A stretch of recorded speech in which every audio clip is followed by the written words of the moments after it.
బాలే. అలా కాదే, పాజిటివ్గా, కొంచెం పాజిటివ్గా ఆలోచించే. ఏమీ రావట్లేదురా. ఇప్పుడు వస్తాది ఉండు. ఏయ్, మా నాన్న చూస్తే బాగోదు.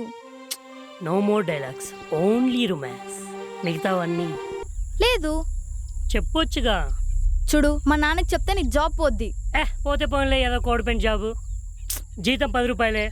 పెద్ద సాఫ్ట్వేర్ జాబ్ పోయినట్టు ఫీల్ అయిపోతావేంటి? అంటే మా నాన్నతో మాట్లాడవా? నువ్వే మాట్లాడొచ్చు కదా బంగారం. మీ నాన్న నన్ను చూడగానే కోడిపెంటని ఎత్తిస్తున్నాడే. చూడు చిట్టి, మా నాన్న కాదంటే ఏ పని చెయ్యను. తెలుసో తెలియకో నేను చేసింది ఒకటే, అది నేను లవ్ చేయడం. మా నాన్న ఒప్పుకోకపోతే గ్యారంటీగా దాన్ని కూడా కట్ చేస్తాను. బాయ్.